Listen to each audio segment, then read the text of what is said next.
Item ಯಾವುದೇ ಇರಲಿ try ಮಾಡಿ ಆಚಿ ಚಿಕನ್ ಮಸಾಲಾ. ನಮ್ಮ ಮೆಟ್ರೋ ಟ್ರೈನಿನಲ್ಲಿ ಯಾರ್ಯಾರು ಅಪರಾಧಗಳನ್ನು ಮಾಡ್ತಿದ್ರು ಅದಕ್ಕೊಂದಷ್ಟು 500,000 ಈ ತರಹದ ದಂಡ ವಸೂಲಿ ಮಾಡ್ತಾ ಇದ್ರಿ.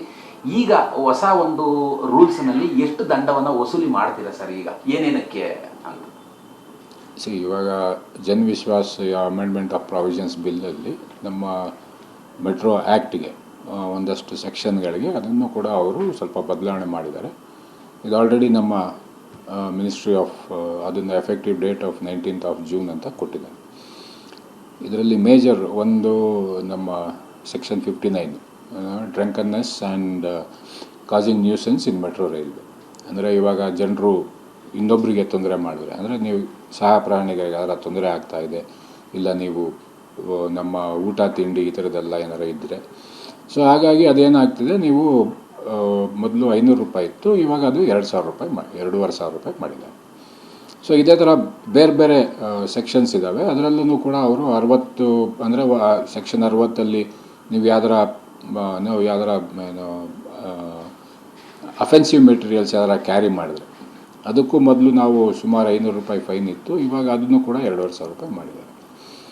ಆಮೇಲೆ ನೀವು ಮೆಟ್ರೋ ರೈಲ್ವೇದಲ್ಲಿ ಏನಾದ್ರು ಡೆಮಾನ್ಸ್ಟ್ರೇಷನ್ ಮಾಡೋದು ಇಲ್ಲ ಸ್ಟ್ರೈಕ್ ಮಾಡೋದು ಈ ಥರ ಏನಾರು ಮಾಡಿದ್ರೆ ನಿಮಗೆ ಸುಮಾರು ಇವಾಗ ಮೊದಲು ಅದು 1,000 ರೂಪಾಯಿ ಇದ್ದಿದ್ದು ಇವಾಗ ಅದನ್ನು 10,000 ರೂಪಾಯಿ ಮಾಡಿದ್ದಾರೆ. ಸೊ ಈ ಥರ ಸುಮಾರು ಹಾಕಿದ್ದಾರೆ. ನೀವು ಎಸ್ಪೆಷಲಿ ನೀವು ಅನ್ಆಥರೈಸ್ಡ್ ಆಗಿ ಮೆಟ್ರೋ ಪ್ರೊಮಿಸಸಲ್ಲಿ ಉಳ್ಕೊಂಡ್ರೆ ವಿತೌಟ್ ಇವಾಗ ನೀವು ಸುಮಾರು ಉಳ್ಕೊತೀರಾ, ನಮ್ಮವ್ರು ಹೇಳಿದ್ರು ನೀವು ಆಚೆ ಹೋಗಲ್ಲ, ಈ ಥರ ಏನಾರ ಎಕ್ಸ್ಟೆಂಡ್ ಬಂದಾಗ ಅದಕ್ಕೂ ಕೂಡ ಮೊದಲು ಸುಮಾರು 250 ರೂಪಾಯಿ ಇತ್ತು, ಅದನ್ನು ಇವಾಗ ಸುಮಾರು ಅವರು 5,000 ರೂಪಾಯಿ ಮಾಡಿದ್ದಾರೆ. ಸೊ ಅಂದರೆ ಜನರಿಗೆ ಅನಾನುಕೂಲ ಏನೇನು ಆಗುತ್ತೆ, ಜನರು ಅದನ್ನು ಇಂಟೆನ್ಷನಲ್ ಆಗಿ ಮಾಡಿದ್ದಾರೆ ಆ ಥರ ಎಲ್ಲ ಕಂಡು ಬಂದಾಗ ಈ ಫೈನ್ಗಳು ಸುಮಾರಾಗಿ ಅವರು ಇನ್ಕ್ರೀಸ್ ಮಾಡಿದ್ದಾರೆ. ಅದೇ ಥರ ಇವಾಗ ನೀವು ಮೆಟ್ರೋ ಈ unauthorised or unlawfully if you are staying on the metro premises ಅದಕ್ಕೆ 5,000 ರೂಪಾಯಿ ಮಾಡಿದ್ದಾರೆ. ಅದೇ ಥರ ನೀವು ಟ್ರ್ಯಾಕಲ್ಲಿ ಏನಾರ ಇಳಿದ್ಬಿಟ್ಟು ನೀವು ಅದಕ್ಕೆ ತೊಂದರೆ ಮಾಡಿ ರೆವೆನ್ಯೂ ಇದಕ್ಕೆ ತೊಂದರೆ ಮಾಡ್ತೀರಾ, ಮೆಟ್ರೋ ಆಫೀಷಿಯಲ್ಸ್ ಆಚೆ ಬಂದ್ರೂ ಬರೋದಿಲ್ಲ, ಈ ಥರ ಏನಾರ ಮಾಡೋಕ್ಕೆ ಹೋದರೆ ಅದು 25,000 ರೂಪಾಯಿ ಮಾಡಿದ್ದಾರೆ. ಡೂಪ್ಲಿಕೇಟ್ ಮಾಡಿದ್ರೆ ಅದಕ್ಕೊಂದಷ್ಟು ಟಿಕೆಟನ್ನು ಕೂಡ ನೀವು ಡಿಫೇಸಿಂಗು ಇಲ್ಲ ಕೌಂಟರ್ಫಿಟ್ ಪಾಸ್ ಟಿಕೆಟ್ ಅದಕ್ಕೂ ಕೂಡ ಮಾಡಿದ್ರೆ ನೀವು ಅದಕ್ಕೂ ಕೂಡ ಸುಮಾರು 25,000 ರೂಪಾಯಿ ದಂಡ ಇವಾಗ ಮಾಡಿದ್ದಾರೆ. ಅವಾಗ ಅದು it was A punishable act. So ಅದನ್ನು ಇವಾಗ ಅದಕ್ಕೆ ಪೆನಾಲ್ಟಿ ಅಂತ ಅದನ್ನು ಕನ್ವರ್ಟ್ ಮಾಡಿಕೊಟ್ಟಿದ್ದಾರೆ.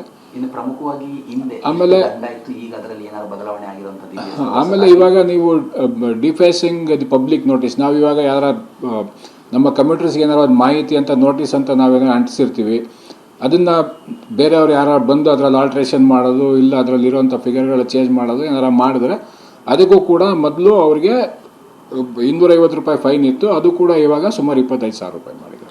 ಇನ್ನು ಪ್ರಮುಖವಾಗಿ ಸರ್ ಹಾಡು ಜೋರಾಗಿ ಹಾಕುವಂಥದ್ದು, ಉಗುಳುವಂಥದ್ದು, ಅದು ನಮಗೆ ಅದು ನ್ಯೂಸೆನ್ಸ್ ಅಂಡ್ ಇದು ಸೆಕ್ಷನ್ 59 ಬರುತ್ತಲ್ಲ ಅಲ್ಲಿ ಬರುತ್ತೆ ಅದು. ಸೊ ಮೊದಲು ಅದು 500 ಇರೋದು ಇವಾಗ 2,500 ರೂಪಾಯಿ ಮಾಡಿದ್ದಾರೆ. ಈಗ 10,000 ಆಗಿರುವಂಥದ್ದು ಯಾವ್ದಾದ್ರು ದಂಡ ಇದೆಯಾ ಸರ್? ಅಂದರೆ ಯಾವುದಕ್ಕಿದೆ ಅಂತ 10,000 ಅಲ್ಲ ಆವಾಗಲೇ ಹೇಳಿದ್ನಲ್ಲ, ನೀವು ಅಕಸ್ಮಾತ್ ನೀವೇನಾದ್ರು ಅಲ್ಲಿ ಡೆಮಾನ್ಸ್ಟ್ರೇಷನ್ ಇಂದ ಮೆಟ್ರೋ ರೈಲ್ವೆ ಪ್ರೆಮಿಸಸ್ ಮಾಡಿದ್ರೆ ಏನು ಜೈಕಾರ ಹಾಕ್ಬೋದು ಇಲ್ಲ ಸ್ಟ್ರೈಕ್ ಮಾಡೋದು ಇಂಥದ್ದು ಏನಾರ ಒಂದು ಮಾಡಿದ್ರೆ ಅದಕ್ಕೆ ಸುಮಾರು 10,000 ರೂಪಾಯಿ ದಂಡ. ಇದು ಯಾವತ್ತಿನಿಂದ ಜಾರಿ ಸರ್ ಈ ರೂಲ್?